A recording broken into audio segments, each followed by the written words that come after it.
I always thought the worst part of getting fired was the walkout. The box in your hands. The way people look away instead of meeting your eyes. The way the door closes behind you like you were never there. But I was wrong. The real shock didn't hit me until hours later. At 2:14 a.m., I remember waking up to the sharp buzz of my phone on the nightstand. At first, I thought it was an alarm or maybe a wrong number, but when I grabbed it, the name wasn't one I expected at all. David from finance. A man who barely spoke after they fired me. A man who sat across from me in that cold conference room, staring down at his papers so he wouldn't have to see the look on my face. Why would he be calling me now? At a time when only emergencies or secrets surface, I answered with a tired, confused, "Hello?" There was a pause, and then I heard something I never expected from him, his voice. Shaking. "Marcus, I know it's late. I'm sorry. I didn't know who else to call." Right away, something felt wrong.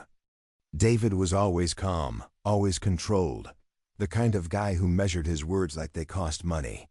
Hearing fear in his tone made my chest tighten. "David? What's going on?" Another pause. I could almost hear him breathing, like he was checking if someone was listening on his end. "Listen, I shouldn't be doing this," he whispered. "But you need to know. You're firing. It wasn't what they told you." My heart started pounding. I sat up in bed, the room still dark, the air suddenly heavy. "What do you mean?" "They fired me because of budget cuts." "That's the story," he said. "But it's not the truth." The way he said it. Quiet, defeated. It was like he'd been carrying something too heavy for too long. I could feel anger rising.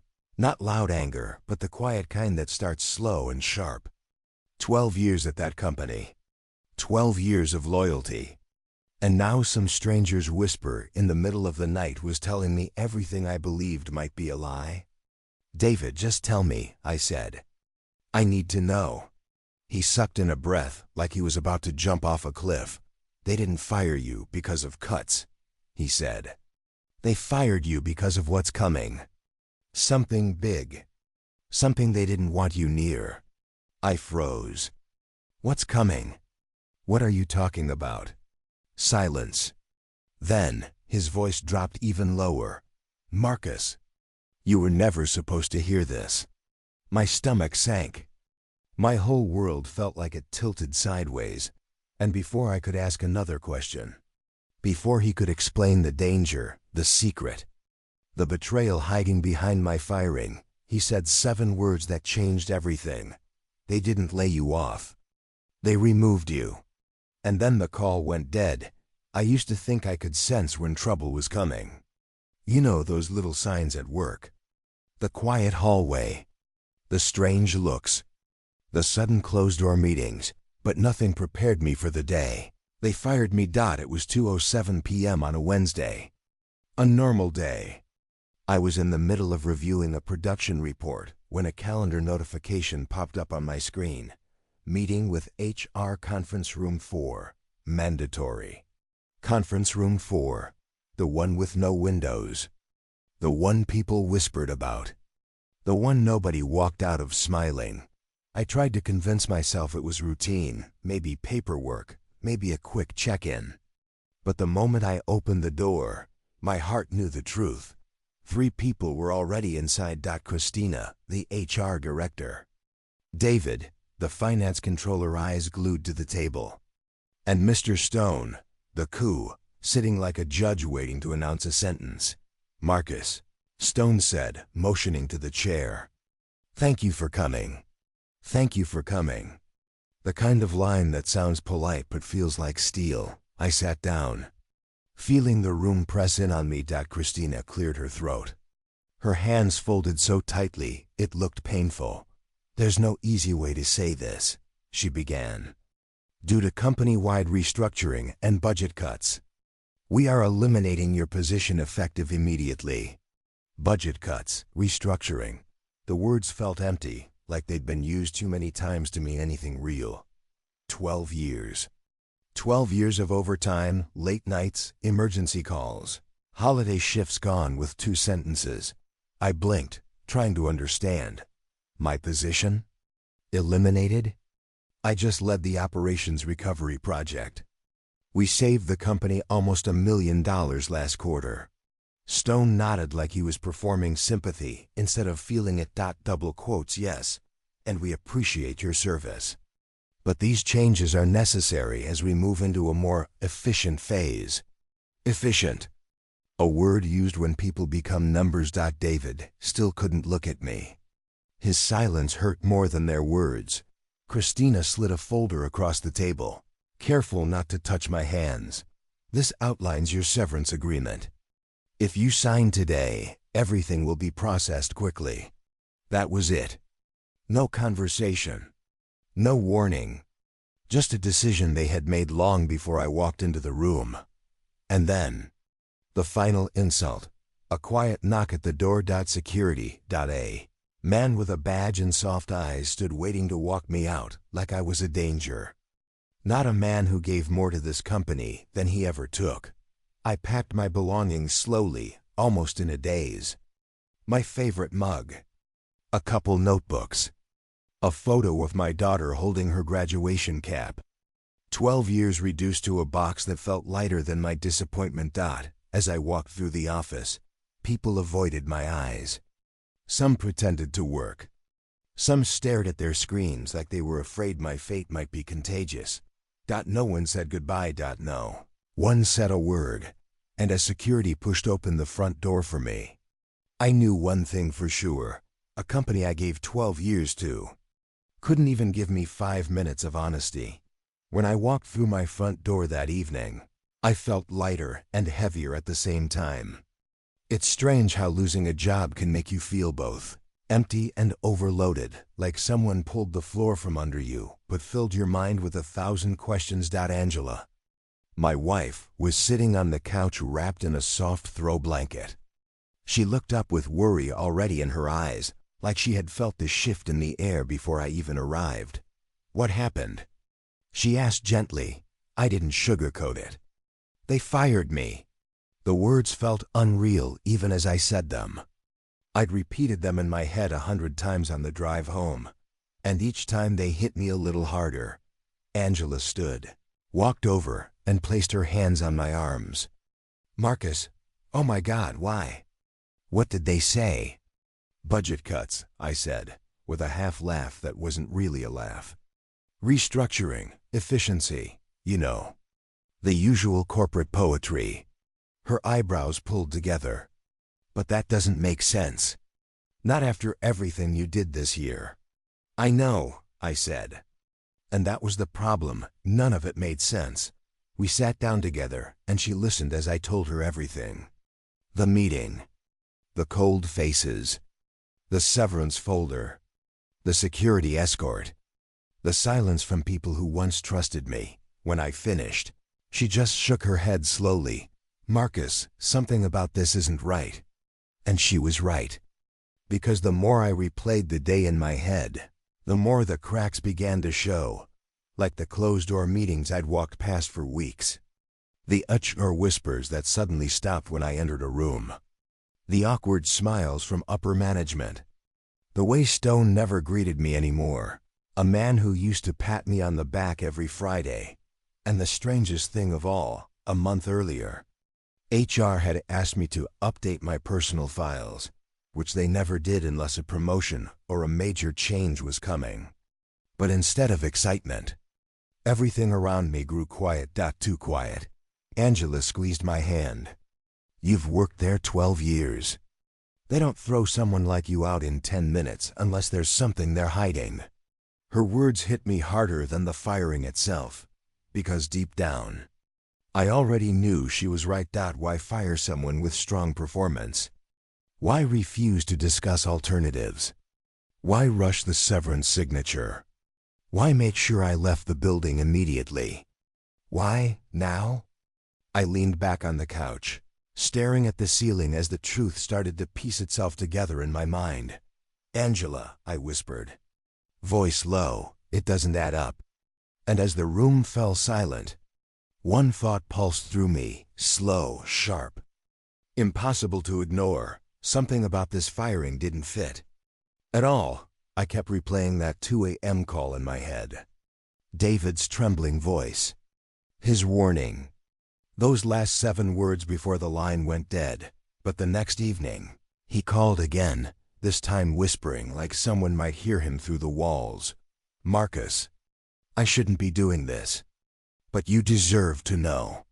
I stepped outside onto the back porch, the cold Oregon air cutting through the tension in my chest. "David, just tell me everything. I need the truth." He took a shaky breath. "All right, here it is. The real reason they fired you." I braced myself. "There's a secret buyout coming. A huge one. Bigger than anything Northwell has ever done. New investors are preparing to take a major stake in the company, millions of dollars in internal shares." I felt my stomach twist. A buyout? Nobody had said a word. Not even a hint. They couldn't let too many people be eligible for the payout, he continued. Especially senior employees. People with large vesting amounts. People they would owe a lot to. People like me. But they didn't just pick random folks, he said. They made a list. A quiet one. Higher salaries, longer tenure. People with strong influence and strong numbers. Executives wanted them out before the buyout. I closed my eyes as the truth hit me. So the budget cuts. That was fake? He laughed, but it wasn't a happy sound. It wasn't just fake, it was crafted. They had to show lower labor costs on paper to justify the buyout price. People like you, Marcus. They didn't want to pay you what you were worth. Not during the sale. The betrayal cut deeper now. Not accidental. Not unfortunate. Planned. And you were near the top of the list, David added quietly. Your name was highlighted. My voice cracked without warning. Why me? I broke my back for that company. That's exactly why, he whispered. You were too good. Too expensive. Too loyal. Loyal people don't question. Until they do. I leaned against the railing, trying to steady myself. What about the severance packet? Why did they push me to sign so fast? That's when David hesitated. And the pause said enough. Marcus. The waiver you signed included a block. It prevents you from buying any internal shares during the upcoming offering. My grip tightened. They fired me to stop me from making money, I said slowly. It wasn't just that, he replied. They removed you to protect themselves. The board didn't want someone like you holding a large stake. Someone with a voice. Someone they couldn't control. I felt something shift inside me, anger, yes, but also clarity. How many people know? I asked. Only a handful, he whispered. And if they knew I told you, I'd be next. The wind rustled through the trees behind me, the silence thick. Marcus. He breathed. You weren't laid off. A pause. You were removed. And with those words, the picture became painfully clear. My firing wasn't a loss. It was a warning. A deliberate strategy. And if they thought removing me would keep me quiet. They didn't know me at all. When the second call from David ended, I stood on the porch for a long time. Cold night, quiet street, breath hanging in the air. I wasn't angry at first. Not even hurt, just stunned. A buyout. A secret one. Planned behind closed doors while I worked late nights, trusting the same people who had already written my name on a list. But shock didn't stay long. Something heavier, sharper, started to build in my chest, a need to fight back. When I walked back inside, Angela looked at me the same way she did the night my father passed, eyes full of worry, searching my face. What did he say? She whispered. I sat beside her and told her everything. The buyout. The list. The fact that my severance wasn't a gift. It was a trap to keep me out of the shares. When I finished, Angela slowly shook her head, tears in her eyes. They used you, Marcus. They used you. And then they tried to shut you out. I know, I said quietly. And what are you going to do now? She asked. I stared at the wall for a few seconds. Then the answer came out, steady and calm. I'm going to take back what they tried to keep from me. I'm going to buy the shares. She blinked, surprised. They blocked you from buying directly.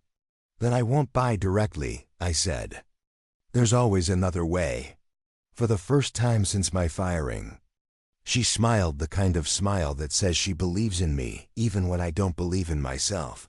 Then let's do it, she whispered. And just like that, the fear inside me turned into fire. The next day, I attacked the problem like it was a project deadline.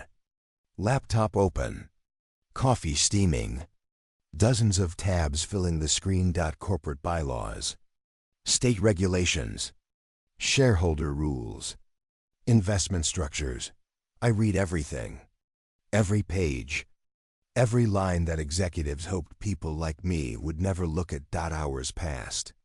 Then something caught my eye. Line buried deep inside a filing that most employees had probably never cared about. Former employees may participate through a registered trust or an approved investment group, provided the entity meets eligibility requirements. I stared at that sentence for a long time. A loophole. A small one, but real. I could form my own investment group. I could join a trust. I could buy through an entity they couldn't link back to me. They thought firing me was enough.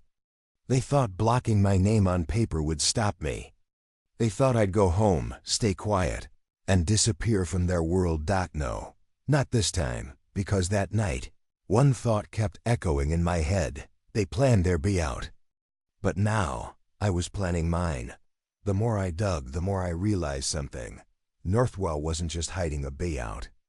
They were hiding everything. One night, while going through old backups on my personal drive, I found a folder I had forgotten about: saved spreadsheets, meeting summaries, financial drafts I had worked on during my last year at the company. At first, I opened them just to confirm my memory. But as I kept clicking through file after file, my hands slowly froze on the keyboard. Hidden in those documents were traces of something darker: inflated projections, budget models that didn't match actual performance, and handwritten notes from senior executives. Notes I recognized instantly. One line hit me like a punch. Ensure Q3 labor cost drop. Needed to boost share value pre-sale. Boost share value before selling. There it was. Black and white. Cold. Calculated. They weren't cutting costs because they had to. They were cutting people because it made their pockets look better. But it didn't stop there. Opened a meeting summary I'd helped prepare months earlier. One labeled workforce restructure goals. It wasn't meant for my eyes. I'd only typed it because the assistant was out sick that day. In the comments section, highlighted in yellow, was a phrase I'll never forget. Reduce older salaries. Replace with younger hires for long-term profit. Older salaries.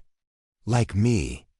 Like 3 of my colleagues who disappeared before me. Suddenly, the firing list David told me about made more sense. This wasn't business. This was targeted, strategic, cruel. And then, I found something that made my stomach twist. An internal communication draft from the Cousteau himself. Next to my name, he wrote, high cost, high influence, hard to control, remove before transition. Hard to control, high influence. So this wasn't just numbers. This was personal. I leaned back in my chair, the screen glowing in the dark room, and for the first time since losing my job, I felt something close to anger, real, focused anger. A few days later, I reached out to a couple of former coworkers, people who had been pushed out months before me. They responded instantly, almost relieved someone else noticed what they had felt. We met at a small diner off the highway. 3 of us at first, then 5. Then more. Stories poured out, sudden firings, odd performance reviews, a strange silence, budgets that never added up. Every person had a piece of the puzzle. Together, We started seeing the whole picture, and the picture was worse than I imagined. The buyout wasn't just big, it was enormous. A complete shift of ownership. A takeover, designed to make executives rich overnight while clearing out anyone who could question them. One of the group, an ex-accounting analyst, leaned forward and whispered, "They're not just selling shares, Marcus. They're selling control of the entire company." I sat there, staring at my coffee, feeling the weight of everything. My firing wasn't a mistake. It wasn't bad timing. It wasn't even just greed. It was a coordinated effort. A quiet removal to silence voices, including mine. And as I walked out of that diner, one thing became painfully clear. The buyout was bigger, darker, and more corrupt than any of us realized. And if they thought firing me would stop the truth, they were about to be very wrong. Some people break when they're betrayed. Some people walk away, but me? I started planning, because once I understood what Northwell was really doing, the buyout, the list, the secret meetings, something inside me clicked. If they wanted to block me out, then I needed to find a way in, and I knew I couldn't do it alone. The next morning, I met with a lawyer, someone Angela found through a friend. Her name was Melissa Carter, a sharp, calm woman who listened without interrupting. When I finished explaining everything, she leaned back in her chair, arms crossed. "Marcus, what they did to you is wrong. But you're not stuck. That waiver you signed blocks you from buying shares personally, not through other avenues." "What do you mean?" I asked. She gave a small smile. "You can't buy as Marcus Reed, the employee they removed. But you can buy as Marcus Reed, managing partner of another entity." "So, a company?" I asked. "Exactly. An LLC, a trust, a proxy group. There are several ways former employees can still take part in internal offerings, ways corporate leaders hope people never learn about." My heartbeat picked up. "And it's legal?" I asked. "Perfectly legal," she said. "And they can't stop it without rewriting the rules, which takes months." I walked out of her office feeling something I hadn't felt in days. Hope. Next, I met with a financial consultant, someone who used to work with employee investment groups. He reviewed the documents I brought, then whistled low. "Marcus, if those buyout numbers are accurate, share values will explode once the announcement goes public. 10 times. Maybe more." 10 times? I repeated. "Maybe higher. The new investors want majority control. They'll pay whatever it takes." And that's when the idea hit me fully. I didn't just want back in. I wanted a piece big enough to matter. Within a week, Melissa helped me register a small investment LLC. Quiet name. Nothing flashy. Nothing that would connect back to me unless someone dug very, very deep. We filed everything properly. Clean, legal, untraceable in the ways that mattered. Then, when the internal offering window opened, my LLC submitted its request. A modest amount at first, just enough to avoid drawing attention. Approved. Then a second request. Approved. A third. Approved again. Northwell executives didn't notice a thing. To them, I was gone, swept out, forgotten, removed. But behind the scenes, through a silent investment group they never saw coming, I was buying my way back into the very company that pushed me out. And the best part? Every share I bought was a share they thought they had locked away from me. Every approval was a quiet win. Every transaction was a step closer to the one thing they feared most, me owning a voice they couldn't silence. One night, after finalizing another round of shares, I closed my laptop and sat back with a slow, satisfied breath. They fired me to keep me out. I whispered to myself. A smile crept across my face. And I was buying my way back in. I always imagined the moment Northwell announced the buyout would be loud and exciting celebrations. Applause, maybe a few proud speeches. But when it finally happened, it felt more like the calm before a storm. I was sitting at my kitchen table, sipping coffee when the notification hit my phone. Northwell Manufacturing. Official buyout announcement. My heart skipped. This was it. I opened the press release, and there it was in bold letters. A multi-million-dollar acquisition partnership has been finalized. Internal share values have increased significantly, effective immediately. Significantly. That was an understatement. I refreshed the investment dashboard tied to my LLC, and the numbers jumped so fast it felt unreal. Shares I bought quietly tripled, then quadrupled, then kept climbing. Within minutes, I was staring at a total value that made my hands shake. But the best part wasn't the money. It was the name listed in the shareholder ranking, my LLC among the top unexpected owners, and Northwell noticed. Oh, they noticed fast. An hour later, my phone rang. Unknown number. Corporate extension. I didn't pick up. 10 minutes after that, another call. This time a voicemail from the CFO, Marcus. Please call me back. We need to discuss something important. It's urgent. Urgent. Now they wanted my voice. Now they cared. I let it ring again. Next came an email from the coup. Stone, the same man who told me I was no longer needed. His message was short, shaky, and nothing like the confident voice he used when firing me. Marcus, we need to meet.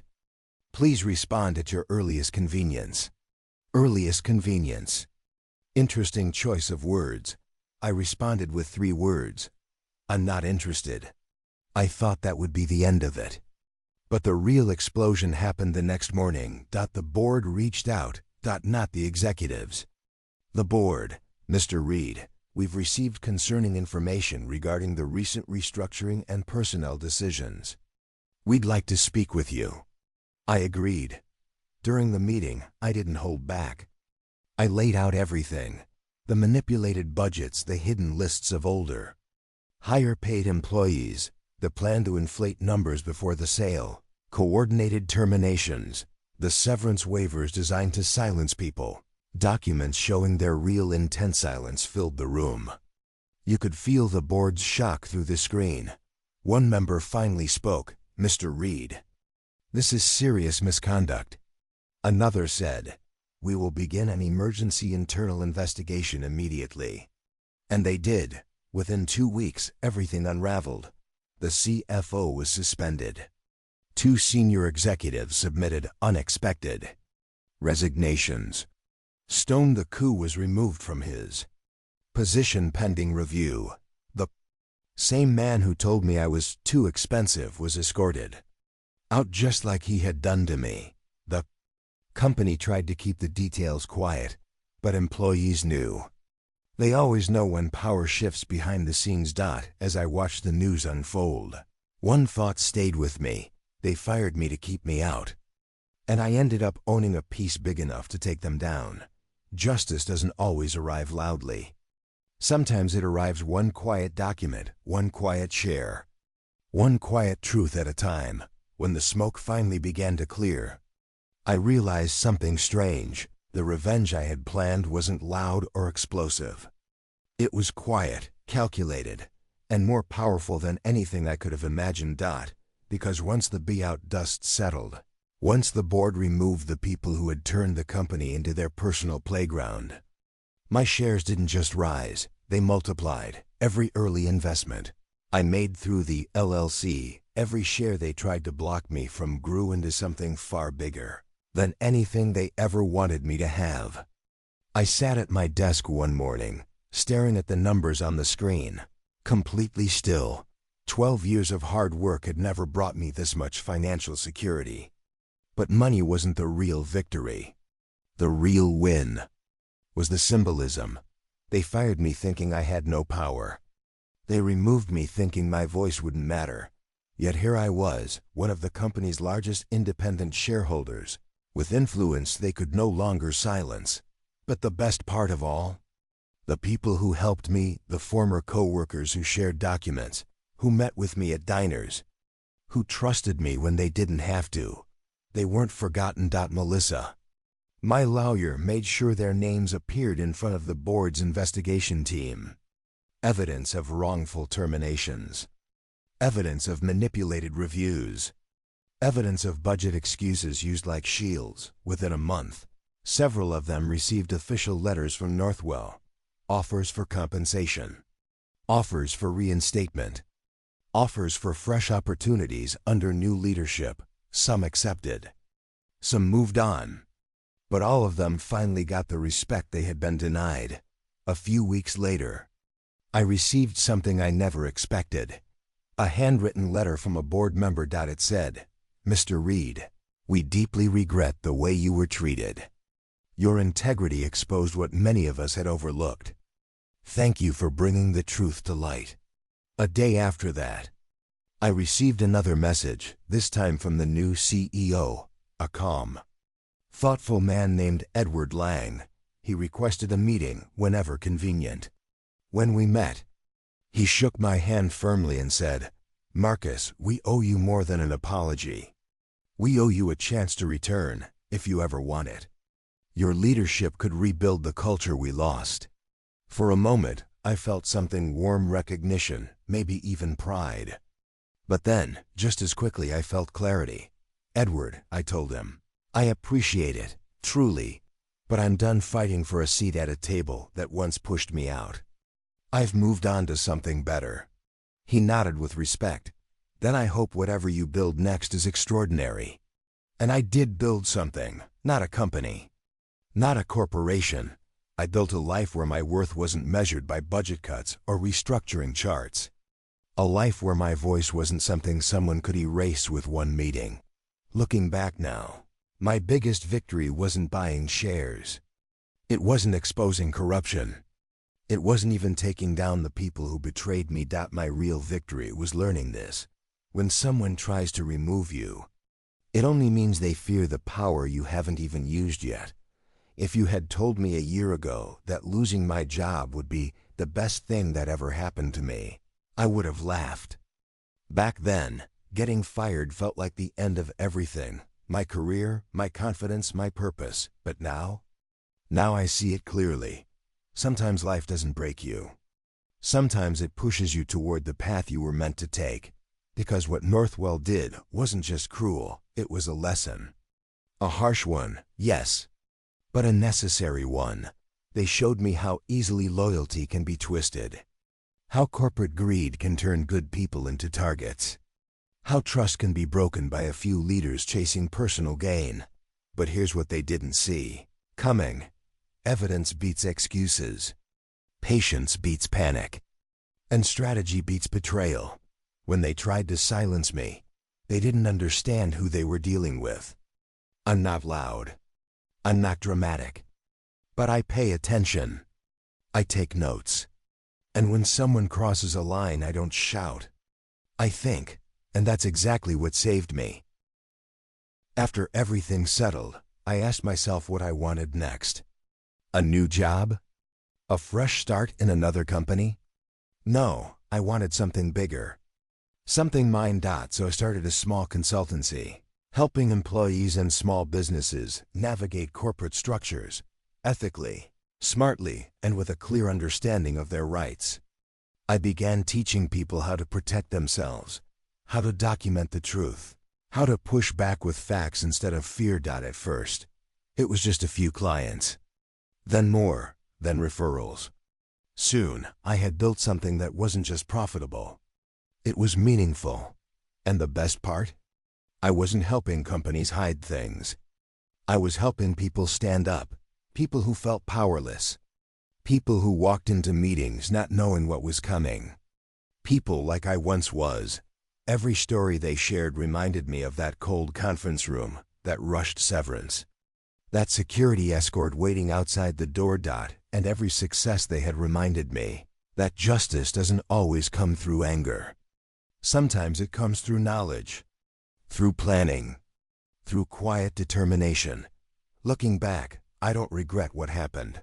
Not the firing, not the betrayal, not the long nights spent searching through documents.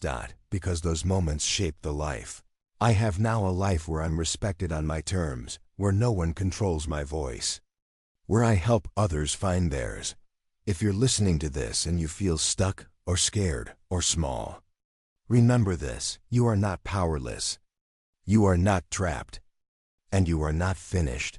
Your strength might not show in loud ways, but it shows in how you stand back up, how you think, how you plan, how you rise from what was meant to destroy you. And if anyone ever tries to silence you like they tried to silence me, just remember, they fired me to silence me. But all they did was give me the time to take what they valued most. Thanks for watching. If you want more powerful stories like this, make sure to like, subscribe, and turn on notifications. Your support means everything.